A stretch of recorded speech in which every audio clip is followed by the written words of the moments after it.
I'd like to welcome everybody. We have a nice small group today. We have about 10, so we can really personalize this and have more questions and discussion than we might have with a large group. So I see y'all are from various different backgrounds and interests, and that's all good. Just to get started, this was billed as the arts role in climate migration and welcoming newcomers. It's part one of a two-parts workshop that I do. The second part is actually more geared towards the arts, and I will be doing that next week at the Arts Summit. So this is kind of the introduction to the conversation about the arts, but we can go cover some of that if that's why you're here, or we could do it separately. With these workshops, why I'm doing this is these two basic questions. With climate migration increasing, what should we be doing now? And how can we help communities to be ready to welcome newcomers? But these are the two questions that really motivate me personally, because as I became aware of what is predicted, I realized, well, this could have profound impact on our cultures and our sense of place. Because now human history is one of migration. This is nothing new whatsoever. But now we do have more tools to prepare ourselves and address some of the issues that come up. And more profoundly is I ask, what will the future people wish we had done? I do want to give a trigger warning that after some of these workshops, I have had people who found that these very sensitive subjects can be quite triggering, especially here in Louisiana. Some people, have gone through 5 and 6 major hurricanes in their life, and very much of them very recently. So I do want to give a trigger warning. We are going to get into some sensitive things. A little basics about culture. All culture is passed on through gatherings and education, both informally or formally. But if you really want something to be passed on, we have to do it with intention. So if you want to make sure it's passed on, what should we be doing? Because there will be disruption coming. So sometimes, depending on the amount of time we have in a workshop, we have a conversation about what is the one thing you want your great-great-grandchildren or future generations to know about their culture or community. For me, over the years, the one that I have heard the most here in Louisiana is, I wish my parents had taught me French, or I wish my grandparents had taught me French. That is overwhelmingly the most common one that I hear. But in your family, it could be something quite different. I wish I had gotten so-and-so's recipes, or, what looking back, did you not realize what it took to collect mayhaws or whatever. So overarching, my question is, what do we need to be doing now to address the human dimension in planning? And in planning, environmental planning, there's a small part of it that is called the human dimension, and it has received significantly less attention. But in Louisiana, especially, it is becoming more and more. Now, the human dimension does include much more than culture. That's everything from land use, so it's not having subdivision built in the wetlands. It's mental health. How do you deal with traumatized communities? In addition to all the cultural issues. But what this is called within the world of climate adaptation is the community resilience conversation. And when I first started researching this and trying to get up to speed, and this workshop does reflect my learning curve to have these conversations. One person said, "Oh, you've identified a gap in our planning process." you identified a gap in the community resilience conversation. So that's what I personally am trying to do through our work with the Bayou Culture Collaborative. So for today, this is what I want to do. I want to introduce the issues, the strategies, and the jargon of the climate adaptation world. I want to help prepare you to participate in this conversation. And I want to prepare you to talk to both policymakers and planners and community members, because that can change quite, how you language this can be quite different depending on who you're talking to. And then part two is to give concrete strategies to face changes and give a sense of direction. And hopefully for those of you who won't be attending the Arts Summit next week, I hope to present this online at some point to share those with you for those who can't attend. So this is what we're going to do. Today is why are we here, the situation now, and then we'll take questions, and then we'll have migration and relocation basics. And then part two is next week. So part one. I want to be upfront that this is what's called, climate scientists call a super wicked problem. A wicked problem is a bad problem, and a super wicked problem is even more challenging. It's very complicated. And for me, I just think it's hilarious that this is the technical jargon within the science world, a super wicked problem.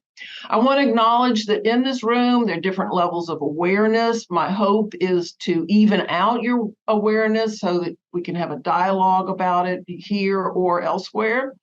I want to acknowledge that there are no easy answers, but hopefully we can figure it out together. And that's why we created the Bayou Culture Collaborative, because that is a place we can dialogue, and anyone is available to participate in any of that for free. And everyone can help influence this. You just never know who has this connection, whose neighbor is in the governor's office, or who's a friend of a legislator. So both the policymakers and the legal people, the legislators, you just never know what kind of influence you can have. Some basics. People talk about mitigation and adaptation very easily, and in a lot of the words in the climate adaptation world or the climate world, they're using words that a lot of people use all the time, but they have a very precise definition of it. And two of these is mitigation and adaptation. Mitigation is all the effort to stop climate change. So that's carbon capture, net zero, that's all that. And by far, most of the effort and most of the money goes into mitigation. Adaptation is figuring out how to live with the changes. So that might be raising your house, but it could be all the cultural strategies that I like to focus on. So both are necessary, and actually in parlance, they're often not used as precisely as how I've defined them. But it is important for you to know. Okay, the other thing is that there are two kinds of disasters, basically. One is the ones that we experience most profoundly here in South Louisiana, and we've been experiencing them for years. And those are the fast onset disasters. Those are the floods, the tornadoes, the wildfires, the storms. And that's what most FEMA money goes towards. There's a funding category called FEMA Disaster Response and Recovery. But what I'm talking about is not the hurricanes, not the extreme precipitation so much. And now most recently, we even have wildfires. I used to say we didn't have to deal with wildfires, but evidently we do. So what I'm talking about is what's referred to as slow onset disasters. And FEMA has changed. Just in the last few months, I have changed my presentations because FEMA is starting to beef up what they call the FEMA risk management. And that's dealing with the things that aren't as dramatic, like not within a few days you have a disaster. That's drought, sea level rise, and thawing permafrost. I also changed this slide recently. I used to say in 10 years, the change is expected in 10 years. But that I started saying that about 3 or 4 years ago, and I really didn't think I was going to have to change this slide quite so quickly. But by 2030, there's profound environmental changes that I've already mentioned, but there's also economic and political changes that are expected. Major workforce changes, that's everything from AI to changes in manufacturing. Now we've got the world supply chain issues is changing what's done in the United States versus shipped out, remote work. But there's also going to be all these population shifts that I am so focused on. And I quite honestly do not understand why more attention is not given to the fact that this is going to profoundly affect political boundaries and tax bases. For example, what do you do with a parish that has 6 people in it? Some place, Louisiana is depopulating the entire state. North Louisiana has been depopulating for years, but some of the coastal parishes are having such profound tax basis changes now that places are having to make decisions about whether or not they can afford to have parks when you're having to rebuild so many things. This is a map that focuses only on sea level rise, the migration due to sea level rise. All of the blue counties are predicted to lose population. All of the red counties will increase in population, and the darker the red, the more migration they are expected to receive. So this is profound changes. One prediction said that the amount of people moving will be twice the number of people who moved north out of the South for the Great Migration and the westward movement for the Dust Bowl in half the time. So I don't get hung up on numbers, quite honestly. So I've had that kind of feedback is, why aren't you giving numbers? I said, for one thing, it depends on what prediction you're using, what years. And so I'm talking more generalities than and general trends than precise numbers. And there's so much available if you do want to go into more detail. Matthew Hauer in Florida, he's a sociologist, has done the most work on predicting migration due to sea level rise. Now, this is only migration due to sea level rise again. And so he created this graph, and it's something to really sit down and watch, and really look at it. And in my resources, you can go to his article and blow this up so that you can really see it. But what he has here is the states by the most migration predicted, and then where they're expected to go. So we have Florida, Texas, New York, California, and Louisiana. Now notice this difference in population sizes. These are huge states. And here, Louisiana is 5th. And looking at Florida, you can, just because it's larger and you can see it, that this first is people moving within the state. And this is all people moving outside of the state and where they're going. So for the Louisiana people, most of us are going to move within the state and not necessarily to less risky areas. And then most people leaving the state go to Texas. But this is a fascinating graphic that you can see that some states are hardly affected up here. But this, and what's interesting is he used IRS address changes to predict where people would go. Now, this is a more recent map, and this is the one that quite honestly upsets me the most because I really don't like the heat.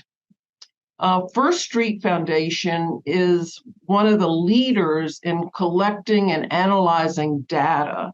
And you'll find that the New York Times and all kinds of other organizations use their data to collect, to create some of these graphs. First Street Foundation pops up quite a bit. But this is counties predicted to have a heat index of 125 on at least one day by 2053. So what we experienced this summer is not the end of this story. We're predicted to go much higher than that. And for me, for a long time when I was considering relocating, I thought, okay, I'm going to go to Ruston because, get out of the storm surge areas. But there's no reason to move to Ruston if the heat is what you're concerned about. Now, for wildfire, this is a map of the wildfire risk. And notice how little Louisiana has, but I think the data has probably changed with this past summer. But you can you can go to this address, and again, everything's in my resource list, which I'll give you a link to. And you can find out what your wildfire risk is. And there are a lot of these different risk assessments. This one I definitely recommend looking at because it includes wildfire, drought, inland flooding, coastal flooding, and extreme heat. You put your address in here, and it's all real time mapping for your level of risk. But there are quite a few of these. This is just one of them. This is a more recent resource that's about, that goes a deep dive into the sinking tax base. And it uses Texas and Louisiana as the basis of the study and points out that as people move away, these communities will have less and less resources to actually function. So what do you do about all this? The situation in Louisiana. This is a statewide issue. A lot of people are focused on the coast, but this is actually very much a statewide issue, especially with extreme precipitation. This is the basin of the Mississippi River, and you can see that I think it's almost a third of the country flows through the Mississippi River. So after the floods of 2016, the emergency management people are open about that they were really caught off guard. They did not see extreme precipitation issues. So after that, the state created the Louisiana Watershed Initiative. And so every single part of the state is, of course, in a watershed, and they're starting to try to deal with this. But the coastal issues, of course, are so much more dramatic and immediate. This is from the Coastal Protection Restoration Authority Master Plan, usually just referred to as the Master Plan. And this shows a combination of both sea level rise and watershed flooding just in southeast Louisiana. We are actually one of the areas in the world for inundation risk with both sea level rise and watershed flooding. So what happens? After the 2016 flood, I became much more aware of all these issues and started and then at the Louisiana Folklore Society meetings, there were dialogues about these issues. And Jonathan Foray in Homa with the South Louisiana Wetlands Discovery Center was already on this. He was already concerned about the impact to the culture.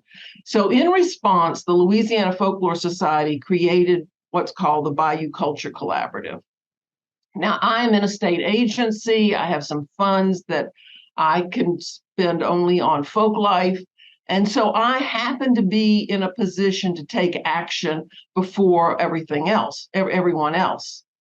So I started what is called the Passing It On workshops, and that's where we fund a tradition bearer to pass on their tradition within their community.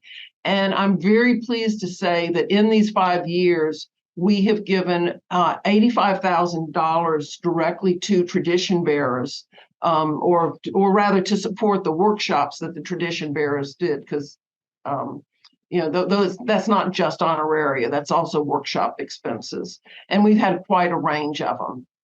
But then we started realizing we need to start a conversation. So the first thing we did was do what we call Sense of Place and Loss workshops, where we brought together science, culture, and the policymakers and people. And the policymakers heard about this and got very interested and attended quite a bit of this first one in Lafayette. Well, that was in the fall, and the second one was scheduled to be the first week of the lockdown. So we went online, and we have two of during 2021. We did a series of these on Zoom, and those are available online if you want to see them, how we got the conversation started. But then the Bayou Culture Collaborative started getting more support, and we could not have done this without our funders. It's been amazing how much the Division of the Arts and the National Endowment for the Arts has supported our efforts. And so 5 organizations came together, and we're called the Partners. And we have a management team where we help guide the efforts. We have a position statement, and this first sentence is just the beginning of a 1-page position statement saying that we need to address the environmental. In environmental planning, we need to include the human dimension. And so if this is something that you support, I really encourage you to sign on. And especially organizations. I would love to see organizations, more organizations. We have about 25 organizations and 103 individuals so far. Now, I thought I got into, okay, we also are doing, a slide is missing for some reason. Oh, I messed it up. But we also are doing monthly gatherings where we talk about different aspects of the human dimension. And we have a following of over 800 people right now. That we started with a list of 0 in 2022. And in what, a year and a half or more, it just keeps growing. So this is another opportunity, again, from First Street Foundation. You can actually find your risk factors for fire and flooding. I'm going to share quite a number of resources. I'm not going to go into them, but PBS has a series that are really good. They're shorts. They're only like 10 minutes long. And this is one of the ones that I recommend you seeing about climate migration, but they go into. So now I'd like to pause and see if you have any questions. What you can do is use the raise hand function in Zoom, and unmute your, when we call on you, unmute you, and I'll see I'll see if I can answer your questions.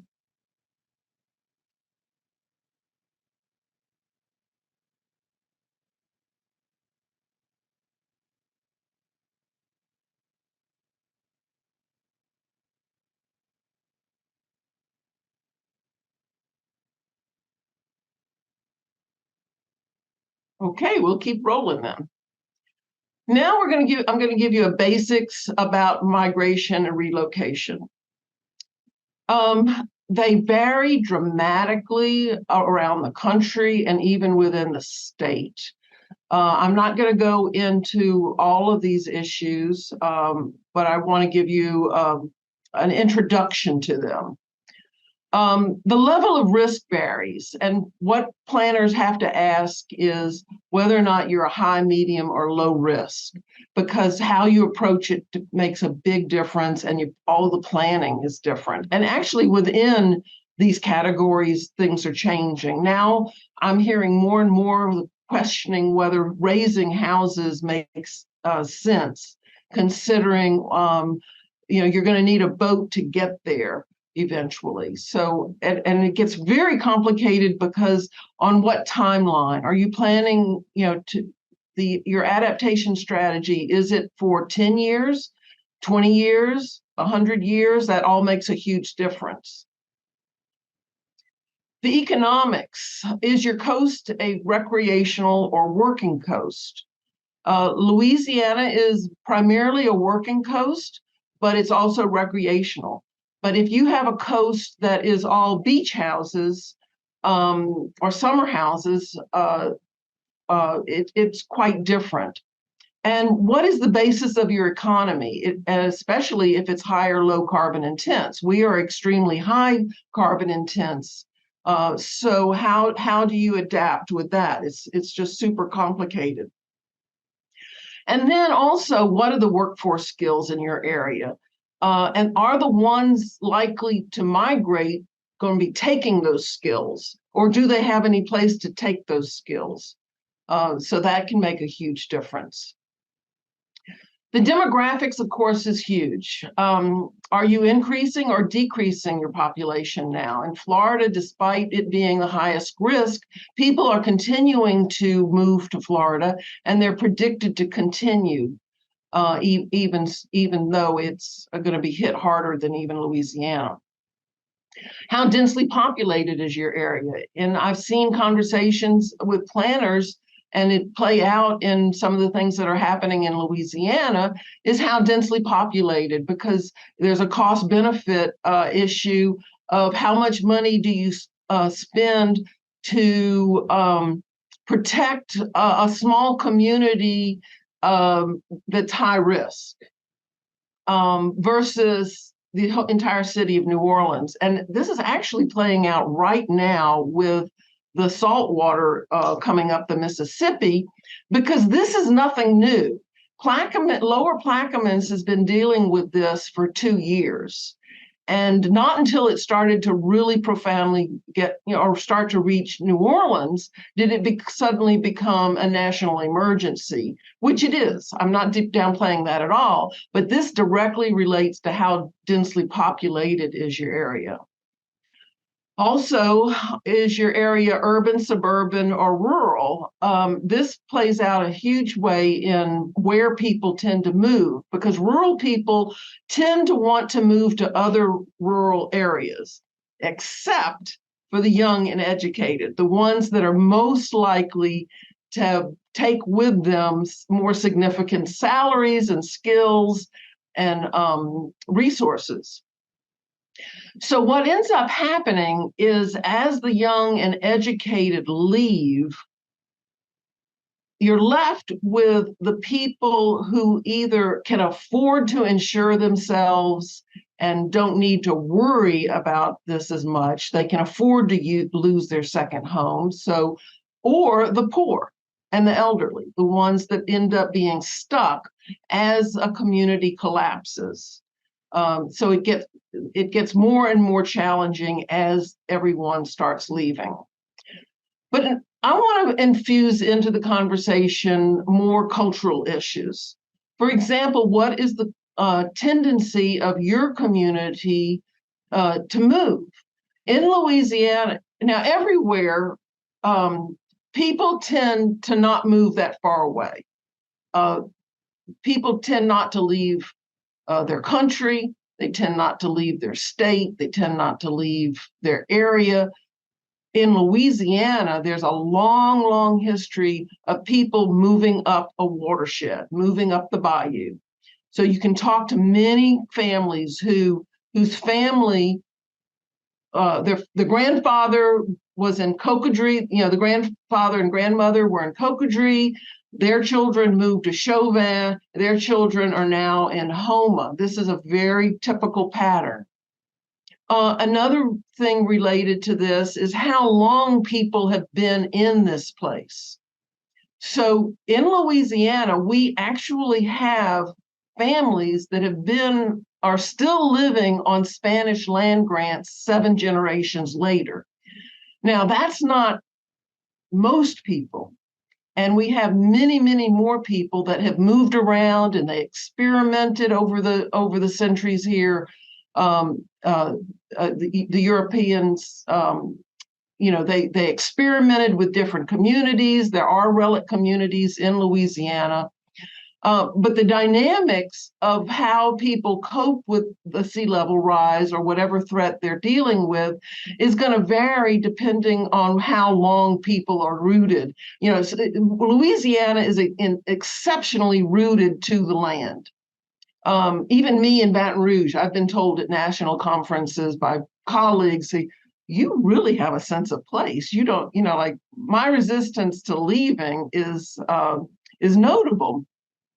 But if your family just recently moved or only been there 1 generation, if you just moved 5 years 5 years ago for a job, and you might have made friends here, but your family's all over the country, you're not going to respond to the danger the same way that somebody who is so rooted. Another factor is how people are tied to the ecosystem, not just the place, but how tied are they to the water and land? And many people in Louisiana are extremely tied to the water or land for their livelihood. So this isn't just recreational fishing people. This is people who walk out of their house and pull up crabs to have that night. Because if they leave, you can't take that resource with you. You may be able to reestablish gardening with time. You can plant the tree, many rural people have orchards and all kinds, they live off the land in so many different ways. Well, some of that with time can be moved, but you can't take the fishing, the crabbing, all that with you. So those people are significantly more likely to face food insecurity when they relocate, and makes them much more resistant to moving because they know that. They know that they don't live as much in a cash economy. Now, often in these rural areas and small towns, systems of bartering and sharing are still very much in place. And while that, again, can move, depending on if you are moving with your culture, you may be able to reestablish that. But I know people who wake up and find a bushel of peas on their front step, and they can guess that they think they know who it is, but it's not like somebody said, okay, I'm dropping off these tomatoes or these whatevers. And because they have a system that I'm going to give you my overabundance and you give me some of your overabundance. So again, food insecurity is a major problem with migration. So there are all types of migration. What we're experiencing now is what's called means migration. Basically, those who can leave do leave. And that is by far the young adults and the middle class first. Now, there's a lot of talk about managed retreat, and those are really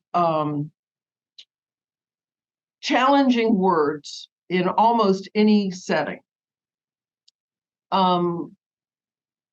it's a really good way for a politician to never be reelected. And there are actually cases, there's case studies in California of several politicians, mayors that tried to start this conversation and they just don't get reelected. They're just booted out. So people have come up with many different ways to say this rather than use managed retreat, because there are two reasons. When I first started learning about this, I thought the retreat was the problem. It's retreat being a military term to give up. And so it's failure, even though even the military will say that retreating can be strategic. It can be a survival strategy. But I've also learned more recently that managed is just as problematic, because I've had people ask, well, who's doing the managing? And so it's about control. So that's in most, except in academic settings, and when you're Googling, for YouTubes on the subject or scholarly articles on the subject, you basically try to avoid managed retreat. Assisted relocation is one that I've heard that works pretty well, but notably, FEMA is now using community-driven relocation. They've accepted. They are starting to look more and more at helping people relocate, but they've also acknowledged that the community has to be in control. That none of this works if you're forcing anybody to do anything. Another thing is chain migration that's most usually talked about within the immigration world. And that's where, you and I move to a location and your neighbors hear that it's working out, and so they follow you. And then more follow you. And sometimes, especially with immigrants, where they were placed in one of the relocation sites that didn't work out. So sometimes chain migration can be 2 and 3 places before a community really gels. Forced migration is even worse than managed migration. And it's pretty unanimous that you need to avoid this. But in the conversations, I've heard some Native Americans talk about retreat and return. And that's accepting that you don't have just one home, that you have a foot in 2 different communities. Another form of this is the boomerangs, but that's more like serial monogamy than the retreat and return is having 2 at the same place, same time. So what prompts people to move? This is complicated, and there's not just one thing. Most significantly, historically and today, it is not due to a weather event. Most people after a weather event do not just up and move. So why do people move? The decision is highly personal, and it's more connected to their family and their personal situation, and very importantly, when they are ready. The 2 most common reasons have been job offer or to be near family. So when do people move? It's usually related to some kind of personal transition. The children are starting school. The children are graduating. I'm retiring. My health has changed. I can't get up the stairs anymore. So it's much more about their personal life.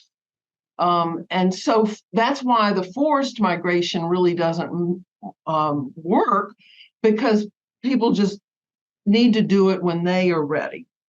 But also, community changes are important factors. As a community starts to collapse, more and more businesses close. The schools in South Terrebonne, you have a lot of elementary schools that and high, well, all levels of schools that are closing. So services become too far away. Do you want your 6-year-old on a bus for an hour going to school? You know, if you're living in Cocodrie, how far do they have to go to elementary school and high school for that matter? How far are you willing to go to the grocery store or to even get gas when the gas stations start closing? But interesting, one of the earliest signs that a community is struggling is when the post office is closed. The post office monitors population very closely, and when it's not expedient for them to have a local post office, it gets closed. Now, more recently in Louisiana, and this also all relates to your personal situation, but we have some issues that everybody in related to Louisiana knows about. The flood insurance cost, or whether or not it's even available. Homeowners insurance, whether or not you can even get it. There's a line drawn that below that line, you can't even get insurance. I heard of one family that gave up and moved to Mississippi because their homeowners insurance went up to $7,000. I'm sorry. Whether or not you can get mortgages, the banks and the insurance companies have accepted the reality of what we're dealing with. And mortgages are simply not available. There's a line there where the banks are just not going to get, you're just not going to get a mortgage. And the fact of the matter is that the very few buyout offers are actually going to be enough money to buy elsewhere. And people do not like it when I say this, but there is never going to be enough money to buy out everybody at the level that they want to be bought out. And the sad fact is, the longer you stay, the less you're going to end up getting. But again, people get stuck. The poor and the elderly are more likely to get stuck.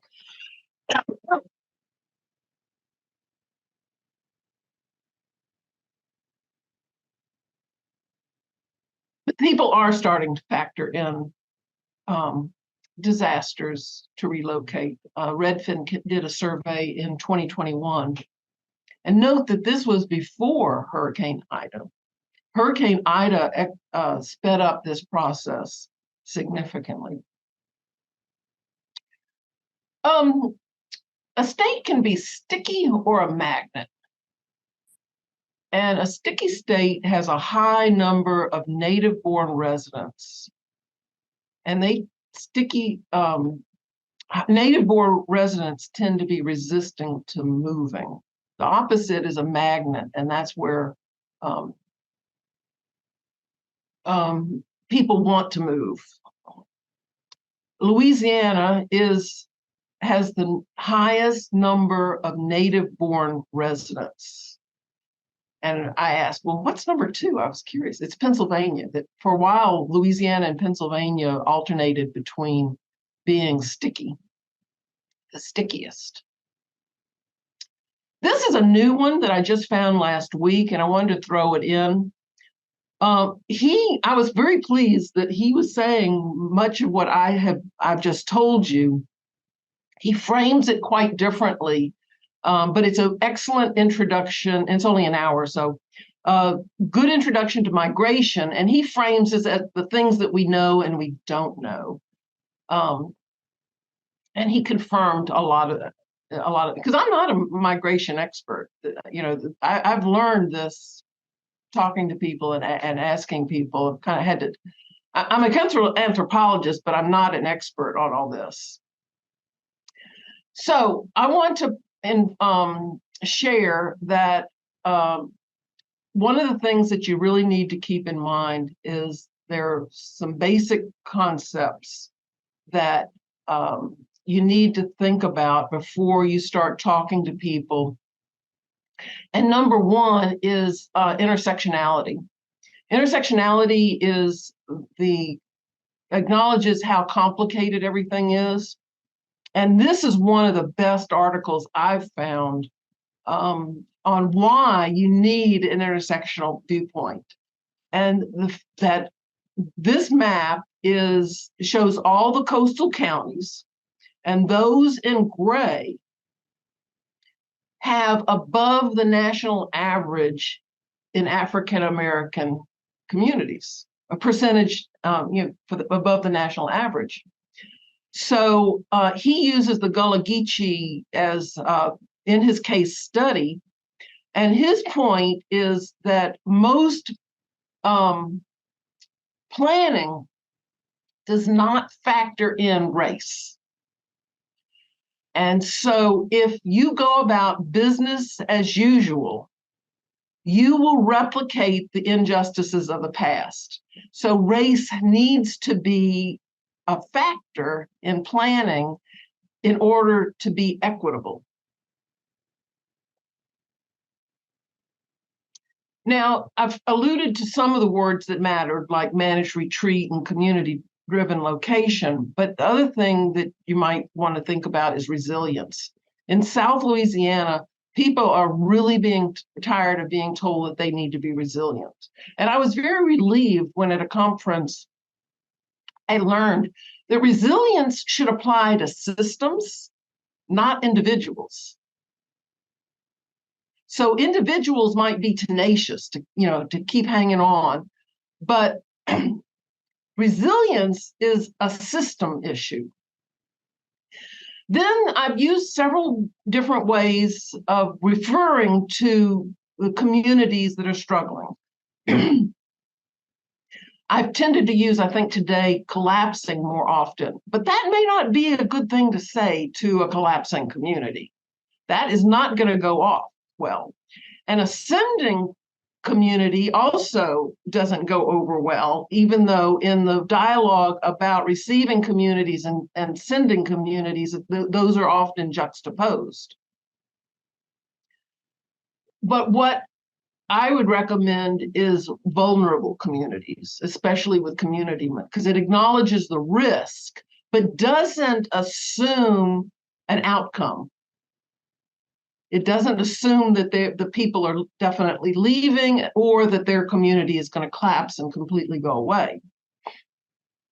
Now, I think this last point is not as needed nowadays because climate change, I know that there's still deniers, but it seems like we've just moved on past and just used the phrase. But if you are ever in a situation where you know that using that phrase is not going to work well, you just don't use it. You talk about the results, the storms, the increased flooding, the sea level rise, whatever it is, whether it's permafrost, you're in Alaska and it's permafrost thawing, that's happening. And it's speeding up. So that's a way to just evade that issue. Now, after I gave this at one talk, one person said, well, you're not being authentic. You're not being honest if you do this. And I was really glad that the others in the room said, we do this all the time. We adjust our language for our audience. And especially marginalized people are very used to this and do it much more consciously than people with white privilege or any kind of privilege, whether it's economic privilege, that they don't have to worry about code switching as much. But that's what, this is just the reality of the world we live in. But a little bit more about resilience versus tenacity. Resilience is technically the capacity to recover quickly from difficulties and toughness. But the problem is, one of the problems with resilience is marginalized people here, suck it up, just deal with it. Just be resilient. And Jonathan Foray, in one of his presentations for us, compared that to tenacity. He thought that saying that you want to be tenacious, and that's the determination to continue what you're doing. Don't give up easily. And I thought that was really insightful. And I love Lenore Cural's, who's the tribal administrator for the United Home of Nations, say, resilience is like a rubber band. It will pop if it isn't contracted some. And so you can't always be resilient. You can't always be tenacious, because then you just pop. Now, the Climate Migration Network is a national organization with the focus on helping people of color and marginalized communities deal with this. And they had they created this Lead with Listening book, and it was led by people of color to create it. I have not been to their exercises, to their workshops and such, but I'm very impressed with it, and I would love to experience it. But after you read this, it makes perfect sense. But you don't. People on the ground in these situations don't necessarily think of this. But very important is to approach community members as experts of their lived experience. You don't tell people what their experience is. You listen first, you lead with questions, you earn trust, you build relationships. And this even has exercises to use in the with a group. I have not seen it done yet. Now, when I first started talking about this, a friend of mine who is more aware of trauma-informed care said, "Oh, you need to learn more about this," and that trauma-informed approaches are very important to include. And this also relates to what's called ACEs, adverse childhood experiences. And this is basically that, especially in like right after disaster and emergency response situations, especially, but it carries over into receiving communities' experiences, is you have these new people. They are coming with various levels of trauma. I had people who have been traumatized just by listening to this workshop. And they said their PTSD was triggered. So when you are in these situations with people who are having to relocate, they are going to bring all of their levels of trauma. And when you're standing in front of somebody, you have no idea just how many layers there are. So, and then of course, all marginalized peoples, all people of color, are going to have even more layers than the average white person, or let's say the typical middle class white person. So I don't expect you to become a trauma-informed professional, but we all as a group need to become more informed about these approaches and include someone who is a trauma-informed professional in your planning. Now, I mentioned that the Bayou Culture Collaborative has been having gatherings. They happen monthly. It's usually the third, sometimes the fourth Friday of the month. The next one is Dustin Ruther. He's going to be talking about cultural heritage and liminal landscapes at noon. They're free, and I encourage you to join us. If you register for them or get on our list, you'll be informed about everything that we do, and then you can decide, what you want to participate in. I have all of the resources that I have mentioned and more on a resource list, and we're going to put in he's already done it, good. That link is in the chat.